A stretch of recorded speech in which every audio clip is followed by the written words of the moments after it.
Hello friend, this is Vihan. Himachal GK की series को आगे बढ़ाते हुए क्वेश्चंस को डिस्कस करेंगे। मैच करनी है लिस्ट 1 और 2 से। जल्दी से देखिए लिस्ट 1 और लिस्ट 2। नैना देवी धार कहाँ पे है? ट्यून धार, कोट धार और झंझियार। थोड़ा सा मॉडिफाइड क्वेश्चन किया गया है यहाँ पर, सभी को आना चाहिए लेकिन। ठीक है, चलिए करिए, मैच करिए। अगर आपने ए का 3 मैच किया, वेल डन, सही है। बी का अगर आपने सरयून पीक मैच किया, सही है। और कोट धार का ककरीर बी का अगर आपने मैच किया, सही है। और झंझियार का अगर आपने सीर खड्ड मैच किया तो सही है। अगर आपने इस तरह से मैच किया था तो वेल डन, आपका सही आंसर है। ठीक है, और इसलिए इसका जो सही आंसर बनेगा ऑप्शन नंबर सी। ठीक है, कुछ इस तरह से। अब आपको मैं यहाँ पर थोड़ा सा क्लियर और करवा देता हूँ ताकि क्वेश्चंस अगर मॉडिफाइड हो तो आपके पास आंसर हो। फ्रेंड्स, कुछ महत्वपूर्ण किले जैसे कोट कहलूर किला और फतेहपुर किला नैना देवी रेंज पर स्थित है, याद रखो। ठीक है, ककरेर कोट पर्वत श्रेणी की सबसे ऊंची चोटी है। ठीक है, जो ककरेर है, ठीक है, वो कोट पर्वत श्रेणी की सबसे ऊंची चोटी है। सीरखड्ड झंझियार पहाड़ी श्रृंखला को 2 भागों में विभाजित करती है। ठीक है, जो सीरखड्ड है, ठीक है, ये क्या करती है? झंझियार पहाड़ी को, ठीक है, 2 भागों में विभाजित करती है। और झंझियार जो पहाड़ी है, ठीक है, उसके दक्षिण भाग को हम बडोल कहते हैं और उत्तरी भाग को हम झंझियार कहते हैं, ये याद रखो। ठीक है, झंझियार इस श्रेणी की सबसे ऊंची चोटी है और त्यूनधार का सबसे ऊंचा स्थान सरयून शिखर है। ठीक है, तो कुछ आपको ये भी याद रखने हैं।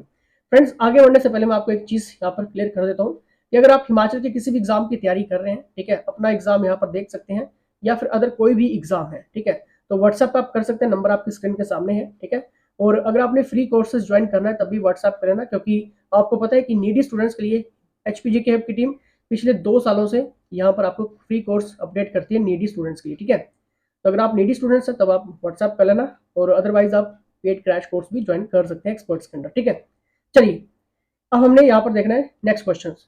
डैनविन घाटी निम्नलिखित में से किस पहाड़ी श्रृंखला के बीच स्थित है? जल्दी से बताइए, जल्दी से बताइए, जल्दी से ऑप्शन देखिए। क्या ये Bahadurpur and Bandla hills, Jhanjhiar and Bandla hills, Naina Devi and Tiun hills, Bahadurpur and Ratanpur hills? ठीक है, जल्दी से बता रहे हैं। हिल्स का मतलब तो आपको पता ही है, पहाड़ी है, क्योंकि बहुत सारे स्टूडेंट्स ये कहते हैं कि ऑप्शंस हिंदी और इंग्लिश में दोनों में रखा करो। देखिए, जहाँ पे जरूरत होती है वहां पर आपको मैं हिंदी में करवा देता हूँ। ठीक है, लेकिन हिल्स का तो मतलब आपको पता ही है कि पहाड़ियाँ होती हैं, और एंड का मतलब तो पता ही है आपको, और ठीक है, और नाम तो वही होते हैं। ठीक है, तो बताइए इसका सही आंसर क्या होगा?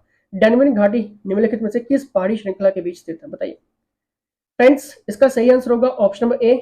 ठीक है, यानी कि बहादुरपुर एंड बंदला हिल्स। ठीक है, ऑप्शन नंबर ए। ठीक है, बहादुरपुर एंड बंदला हिल्स डैनविन घाटी, ठीक है, उनके बीच में स्थित है। देखिए, बिलासपुर जिले में 3 प्रसिद्ध घाटियां हैं। एक आपकी सतलुज घाटी है, ठीक है, एक आपकी चांटो घाटी है, ठीक है, भाखड़ा बांध के पास लगभग 13 किलोमीटर तक ये फैली हुई है, और दानविन घाटी है, ठीक है, बहादुरपुर और बंदला पहाड़ियों के बीच स्थित है और लगभग 10 किलोमीटर लंबी और 5 किलोमीटर चौड़ी है। ठीक है, चलिए नेक्स्ट क्वेश्चन की तरफ बढ़ेंगे। यहाँ पर नेक्स्ट क्वेश्चन देखिए यहाँ पर जल्दी से, निम्नलिखित में से कौन सा कथन सही है? देखिए, ऑप्शन क्वेश्चन अच्छे से पढ़ लिया करें, ठीक है, क्योंकि ये आपको आने चाहिए क्वेश्चन, क्योंकि यहाँ पर स्टेटमेंट पूछा, और स्टेटमेंट अगर आप अच्छे से स्टडी कर रहे हैं HPGK की, ठीक है, तो आपको स्टेटमेंट तो पता होनी चाहिए। ठीक है, बताइए ऑप्शन देखिए जल्दी से, कौन सा कथन सही है? जयपुर के चंदेल राजपूत परिवार के राजा बीरचंद बिलासपुर के संस्थापक थे। ऑप्शन नंबर सेकंड देखिए, राजा बीरचंद ने त्यूनधार पर एक मंदिर बनवाया। ऑप्शन नंबर 3 देखिए, राजा अजीत चंद ने इंदौर के शासक वंश की स्थापना की। या फिर चौथा ऑप्शन देखिए, राजा मेघचंद ने दिल्ली के सुल्तान की सहायता से अपना खोया हुआ सिंहासन पुनः प्राप्त कर लिया। बताइए, यहां पर हमने क्या करना था? देखना था, स्टेटमेंट देखनी थी। ठीक है, तो देखिए स्टेटमेंट देख के तो ये लग रहा है कि पहला ऑप्शन भी सही है। जयपुर के चंदेल राजपूत परिवार के राजा बीरचंद बिलासपुर के संस्थापक थे, बिल्कुल सही है। राजा बीरचंद ने त्यूनधार पर एक मंदिर बनवाया, बिल्कुल सही है। ठीक है, तीसरा देख लेते हैं, राजा अजीत चंद ने हिंदूर के शासक वंश की स्थापना की, यह भी बिल्कुल सही है।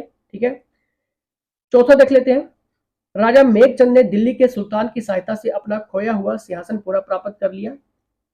तो ये गलत है, ठीक है, क्योंकि राजा मेघचंद ने दिल्ली के सुल्तान की सहायता से अपना पुनः खोया हुआ सिंहासन प्राप्त कर लिया था।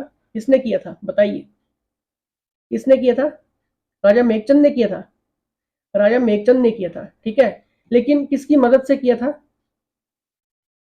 इल्तुमिश, अल्तुमिश, ठीक है, शमशुद्दीन अल्तुमिश की मदद से अपना खोया हुआ साम्राज्य प्राप्त कर लिया था, ठीक है। तो इसका सही आंसर क्या होगा?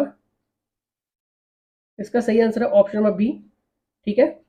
जैसे कि मैंने अभी आपको क्लियर करवाया कि चंदेरी बुंदेलखंड के चंदेल राजपूत परिवार के राजा बीरचंद बिलासपुर के संस्थापक थे। उन्होंने नैना देवी धार पर नैना देवी मंदिर का मंदिर बनवाया और इसके नीचे अपनी राजधानी स्थापना की। वहीं पर राजा अजीत सिंह की बात कर लेते हैं। राजा अजीत चंद ने हिंदू के शासक वंश की स्थापना की, जिसे बाद में नालागढ़ के नाम से जाना जाने लगा। नालागढ़ के शासक परिवार सुचेत चंद के वंशज हैं, जिन्हें अजीत चंद ने हिंदूर के राजा के रूप में स्थापित किया था। राजा मेघचंद के कठोर और अत्याचारी व्यवहार के कारण उन्हें लोगों द्वारा राज्य छोड़ने के लिए मजबूर किया गया और उन्होंने कुल्लू में शरण ली। अतः दिल्ली के सुल्तान शमशुद्दीन अल्तुमिश की मदद से उसने खोया हुआ साम्राज्य वापस पा लिया, ठीक है।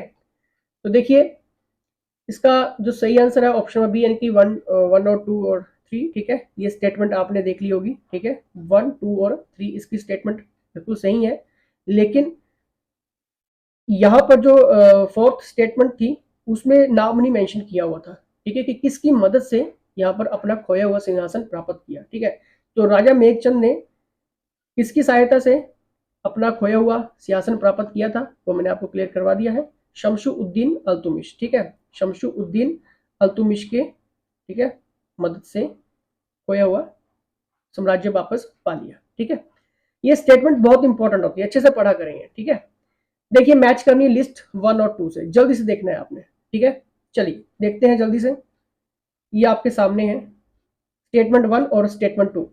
राजा अभिसंत चंद, देखिए यहाँ पर राजा अभिसंत ने किसकी अवधि के दौरान राज्य पर शासन किया था, ठीक है, ये हमने बताना है। राजा ज्ञानचंद, ठीक है, राजा ज्ञानचंद किसके समकालीन थे, ठीक है। और राजा भीमचंद, राजा भीमचंद किसके बीच के जो विवाद हुआ था, किसके बीच के में विवाद हुआ था ये, ठीक है, भीमचंद के साथ किसके साथ विवाद हुआ था, डिस्प्यूट हुआ था ये बताइए। और मेघचंद का भी देख लेते हैं। मेघचंद यानी कि राजा मेघचंद को किसके दौरान, ठीक है, जो उसका खोया हुआ राज्य था दिलाने में मदद की थी, ये है ऑप्शंस की स्टेटमेंट, ये कह रही है, ठीक है। तो बताइए इसका सही आंसर क्या होगा? देखिए इसका सही आंसर क्या होगा, ऑप्शन नंबर बी, ठीक है। अगर आपने चूज किया है तो वेल डन, क्योंकि यहां पर ए का 3, ठीक है, ए का 3 राजा अभिसंत चंद, ठीक है, क्योंकि राजा अभिसंत चंद ने किसके दौरान, किस अवधि के दौरान शासन किया था, सिकंदर लोदी के, ठीक है, अवधि के दौरान शासन किया था। राजा ज्ञानचंद का देखिए, राजा ज्ञानचंद किसके समकालीन थे, तो राजा ज्ञानचंद किसके समकालीन थे, 2, ठीक है, अकबर के समकालीन थे ये, ठीक है। तो यहां पर ये मैच हो जाएगा। और भीमचंद, ठीक है, भीमचंद के बीच किसका विवाद हुआ था, गुरु गोविंद सिंह जी के बीच में विवाद हुआ था, ठीक है। तो सी का 1 हो जाएगा, ठीक है, क्लियर। और डी का 5 राजा मेघचंद का इल्तुमिश, ठीक है। मैंने अभी आपको ऊपर क्लियर करवाया कि राजा मेघचंद को खोया हुआ राज्य दिलाने में किसने मदद की थी, अल्तुमिश ने की थी, ठीक है। तो ये इसके स्टेटमेंट के अकॉर्डिंग बना है, ठीक है। तो इसलिए इसका सही आंसर क्या होगा, ऑप्शन नंबर बी, क्लियर। चलिए यहाँ पर थोड़ा सा आप रीड कर लीजिए, क्योंकि जो मैंने अभी आपको करवाया है, ठीक है, वही इसमें सारी चीजें ये लिखी हुई हैं, ठीक है। जैसे कि राजा अभिचंद चंद ने सिकंदर लोदी की अवधि के दौरान राज्य पर शासन किया था। उसने तातर खान अमीर के खिलाफ लंबी और विजय लड़ाई लड़ी। ठीक है, राजा ज्ञानचंद की मैंने अभी आपको बारे में बताया कि राजा ज्ञानचंद मुगल बादशाह अकबर के समकालीन थे। ठीक है, और डिस्प्यूट किसके बीच में हुआ था? ठीक है, भीमचंद और आपके गुरु गोविंद सिंह के बीच में हुआ था। ठीक है, जब वो बिलासपुर आए थे। और 1685 में भीमचंद ने अन्य राजाओं के साथ गठबंधन किया और फिर से सिखों पर हमला किया, लेकिन उन्हें भारी हार का सामना करना पड़ा। ठीक है, और अपना खोया हुआ राज्य वापस दिलाने में किसने मदद की थी? कौन था वो? दिल्ली का सुल्तान अल्तुमिश। ठीक है, राजा कौन था? मेघचंद। ठीक है, दिल्ली के सुल्तान अल्तुमिश ने राजा मेघचंद को अपना खोया हुआ राज्य दिलाने में मदद की। ठीक है, थोड़े से मॉडिफाइड है, होप सो आपके क्वेश्चन सही हो रहे होंगे, क्योंकि इसी टाइप के क्वेश्चन आपको देखने को मिलने वाले हैं। ठीक है, पेपर 1 में।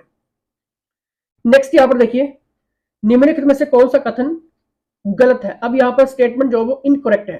ठीक है, चलिए देखते हैं इसके बारे में, जल्द से जल्द ऑप्शन रीड कर लेते हैं। फ्रेंड्स, पहला है स्टेटमेंट हमने गलत चूज करनी है। ठीक है, राजा ज्ञानचंद ने सरहिंद के वायसराय के प्रभाव में आकर इस्लाम धर्म अपना लिया, या राजा ज्ञानचंद का मकबरा आज भी पंजाब के कीर्तपुर में मौजूद है, बीकचंद हिंदू आस्था के अधीन रहा जबकि राजा ज्ञानचंद के अन्य 2 पुत्रों ने भी इस्लाम धर्म अपना लिया, या फिर बीकचंद सतलुज के उस पार सुनहानी नामक स्थान पर भाग गया। देखिए, ये पूरी की पूरी स्टेटमेंट ही गलत है। ठीक है, तो इसलिए इसका नन ऑफ द अबव इसका सही आंसर होगा।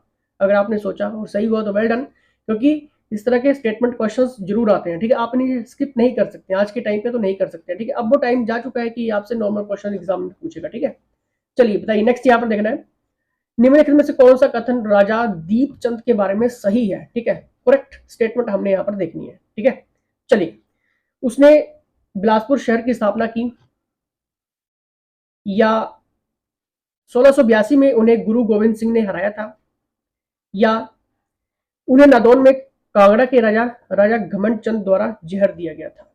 ठीक है, हमने यहाँ पर क्या चीज देखनी है? दीपचंद के बारे में देखना है, कथन जो है वो करेक्ट है। ठीक है, तो देखिए इसका सही आंसर क्या होगा। ऑप्शन नंबर देख लेते हैं एक बार, 1 2 2 3 सी ओनली, या फिर ऑल ऑफ द अबव। देखिए इसका सही आंसर होगा ऑप्शन नंबर सी। ठीक है, ओनली 1। ये स्टेटमेंट जो है वो बिल्कुल सही है, उसने बिलासपुर शहर की स्थापना की। फ्रेंड्स, 1682 में राजा भीमचंद को गुरु गोविंद सिंह ने हराया था।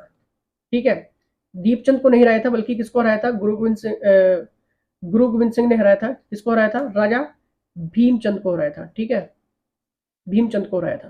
ठीक है, और थर्ड का भी देख लेते हैं, उन्हें नादौन में कांगड़ा के राजा घमंड चंद द्वारा जहर दिया गया था। देखिए, राजा दीपचंद को कांगड़ा के राजा चंद्रभान द्वारा जिला हमीरपुर के नादौन में रहने के दौरान उन्हें जहर दिया गया था। ठीक है, तो किसने दिया था? राजा दीपचंद को कांगड़ा के राजा चंद्रभान द्वारा जिला हमीरपुर के नादौन में रहने के दौरान जहर दिया गया था। ठीक है, तो यहां पर घमंड नहीं है। ठीक है, चलिए, तो यही चीज जो मैंने अभी आपको करवाई। ठीक है, चलिए नेक्स्ट यहां पर देखते हैं, दिए गए कथनों पर विचार करना है अभी हमने। ठीक है, और ये काफी इंपॉर्टेंट क्वेश्चन है ये। ठीक है, चलिए देखते हैं, कथनों के ऊपर हमने विचार करना है।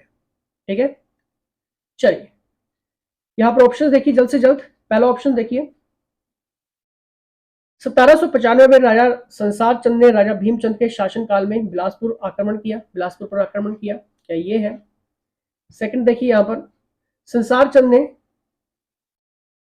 धार झंझारपुर छातीपुर नामक किला बनवाया, क्या ये सही है? ठीक है, स्टेटमेंट। या फिर 1805 में बिलासपुर जिले के महल मौर्यों में संसार चंद की सेना हार गई थी।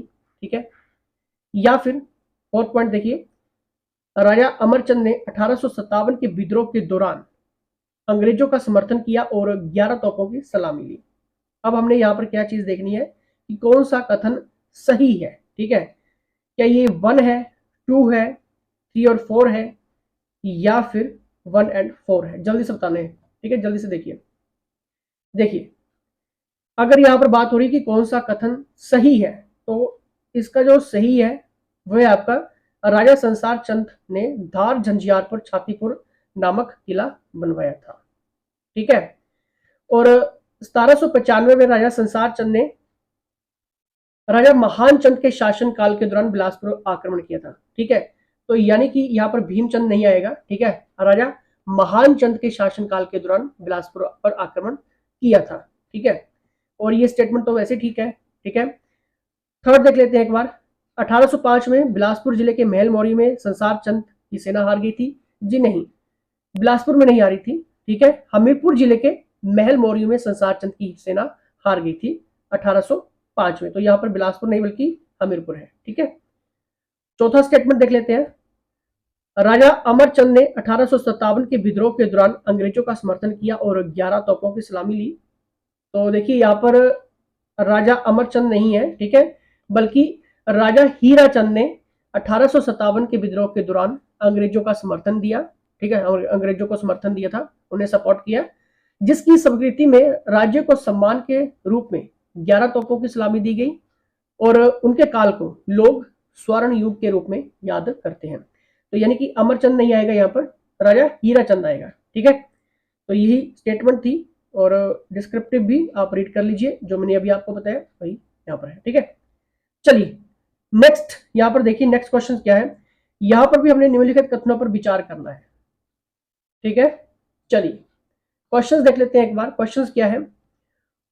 उन्होंने राजस्व प्रणाली को पुनर्गठित किया और इसे आंशिक रूप से नकद और आंशिक रूप में देय बनवाया।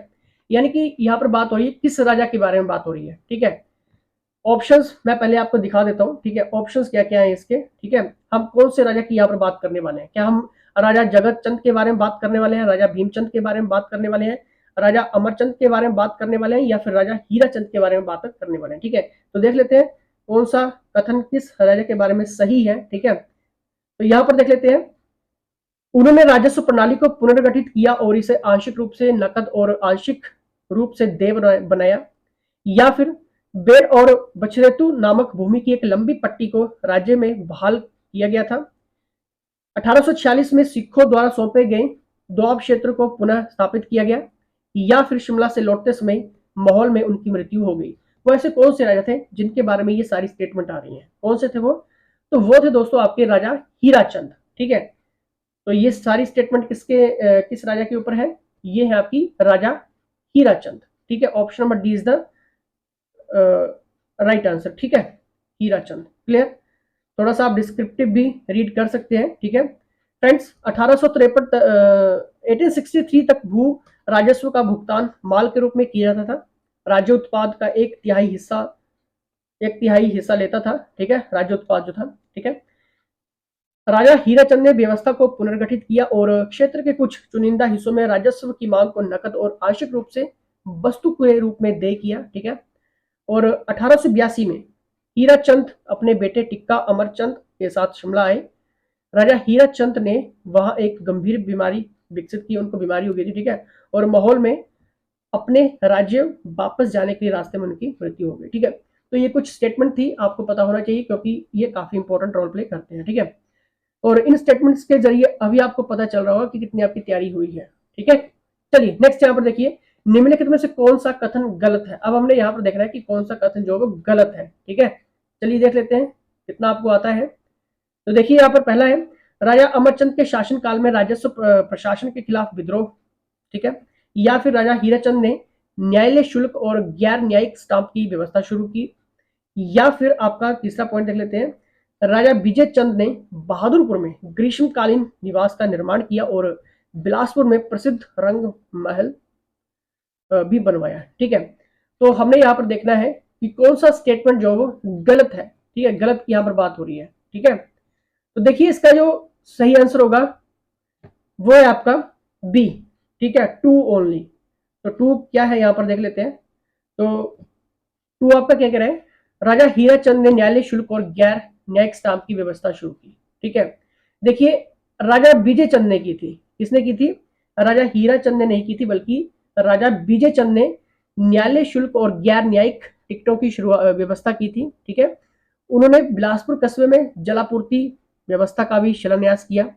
उन्होंने वाराणसी में अपने निवास के लिए 2 घर और बहादुरपुर में एक ग्रीष्मकालीन घर और बिलासपुर के पास हरिद्वार नामक स्थान पर और बिलासपुर में प्रसिद्ध रंग महल भी बनवाया। ठीक है, क्लियर होगी ये सारी बातें। ठीक है, तो यहाँ पर किस राजा के बारे में बात हो रही थी?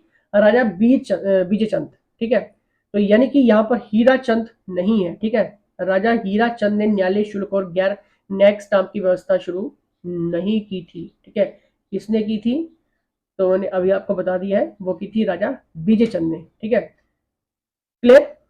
तो चलिए यहाँ पर नेक्स्ट हम देख लेते हैं। तो मैंने ये सारी चीजें क्लियर करवा दी। ठीक है, चलिए नेक्स्ट यहाँ पर देखते हैं। यहाँ पर भी हमने मैच करनी है लिस्ट 1 और 2 से। ठीक है, वेरी इंपॉर्टेंट है ये। चलिए लिस्ट 1 देखिए अब जल्दी से। लिस्ट 1 क्या कहती है? राजा अनंत चंद, राजा हीरा चंद, राजा विजय चंद बताना है, जल्दी से देखना है। राजा अनंत चंद, राजा हीरा चंद, राजा विजय चंद। अगर आपको ये पता है तो आपको सब कुछ पता होगा। ठीक है, जल्दी से देखिए फ्रेंड्स, इसका सही आंसर क्या होगा पहले तो देख लेते हैं। राजा अनंत चंद। ठीक है, राजा अनंत चंद के टाइम पे क्या हुआ था? तो राजा अनंत चंद के टाइम पे हुआ था द्वितीय विश्व युद्ध। राजा हीरा चंद के टाइम पे क्या हुआ था? राजा हीरा चंद के टाइम पे क्या हुआ था? हीरा चंद के टाइम पे हुआ था रिवॉल्ट ऑफ 1857, 1857 का विद्रोह। ठीक है, और राजा विजय चंद के टाइम पे क्या हुआ था? जल्दी से बताइए। 2। तो यानी कि हमारा क्या यहाँ पर बन के आया?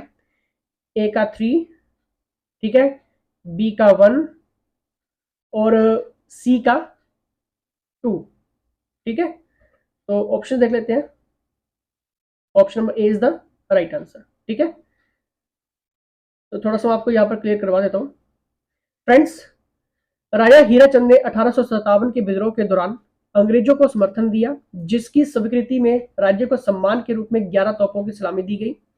प्रथम विश्व युद्ध में राजा विजय चंद ने अंग्रेजों की हर संभव मदद की थी। उनकी सेवाओं की स्वीकृति में उन्हें KCIE यानी कि Knight Companion in the Most Eminent Order of the Indian Empire की उपाधि से अलंकृत किया गया और मेजर के मानद पद से भी उन्हें नवाजा गया।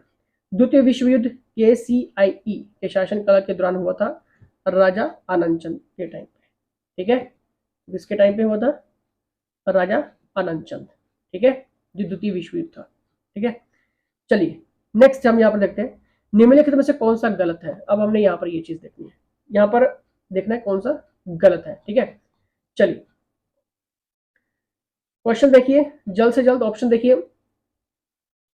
राजा आनंद चंद ने बाल विवाह और भिक्षावृत्ति को समाप्त कर दिया। सेकंड पॉइंट देखिए, राजा अमरचंद को नवगठित पार्ट सी राज्य का पहला मुख्य आयुक्त नियुक्त किया गया था। या 3 देखिए, राजा अमरचंद ने बिलासपुर अतीत, वर्तमान और भविष्य नामक पुस्तक लिखी। बताइए जल्दी से। यहां पर हमने क्या चीज देखनी है? कौन सा कथन जो वो गलत है। ठीक है, चलिए देखिए, राजा आनंद चंद ने बाल विवाह और भिक्षावृत्ति को समाप्त कर दिया, बिल्कुल सही है। राजा अमरचंद को नवगठित पार्ट सी राज्य का पहला मुख्य आयुक्त नियुक्त किया गया था, जी नहीं, तो ये नहीं होगा। ठीक है, क्लियर। तो आपको बता देता हूं, राजा अमरचंद ने बिलासपुर अतीत, वर्तमान और भविष्य नामक पुस्तक लिखी। ठीक है, तो ये भी गलत। ठीक है, तो हमने यहाँ पर यही चीज देखनी थी कि कौन सा कथन जो वो गलत है। ठीक है, तो ये भी गलत है। ठीक है, चलिए इसके ऑप्शंस देख लेते हैं एक बार, 2 और 3। ठीक है, option number B is the right answer. 2 और 3, 2 और 3 जो वो आपके क्या है? गलत स्टेटमेंट है। ठीक है, ये मैच नहीं हो रहा है, जबकि ये बिल्कुल सही है। राजा आनंद चंद ने बाल विवाह और भिक्षावृत्ति को समाप्त कर दिया था। ठीक है, तो 2 और 3 जो वो आपके कथन गलत है। ठीक है, चलिए थोड़ा सा आपको यहाँ पर क्लियर करवा देता हूँ ताकि और आपका क्लियर हो जाए। राजा आनंद चंद ने बाल विवाह बेगार को समाप्त कर दिया था और 1942 में अधिनियम द्वारा बिलासपुर में शराबबंदी की शुरुआत की गई। उन्होंने नई सड़कों, स्कूलों, स्वास्थ्य केंद्रों का निर्माण किया और श्री गोपाल जी मंदिर का निर्माण किया। ठीक है। उन्होंने मेयो कॉलेज अजमेर में शिक्षा प्राप्त की थी। राजा आनंद चंद को नवगठित पार्ट सी राज्य बिलासपुर का प्रथम मुख्य आयुक्त, ठीक है, के रूप में नियुक्त किया गया था। राजा आनंद चंद ने बिलासपुर अतीत, वर्तमान और भविष्य नामक पुस्तक लिखी। ठीक है, किसने लिखी थी ये? राजा आनंद चंद ने। ठीक है, और ऑप्शन में हमें क्या दिया गया था? राजा अमरचंद ने। ठीक है, तो अमरचंद ने तो नहीं लिखी थी। ठीक है, ये देखिए, राजा अमरचंद ने नहीं लिखी थी। किसने लिखी थी? किसने लिखी थी?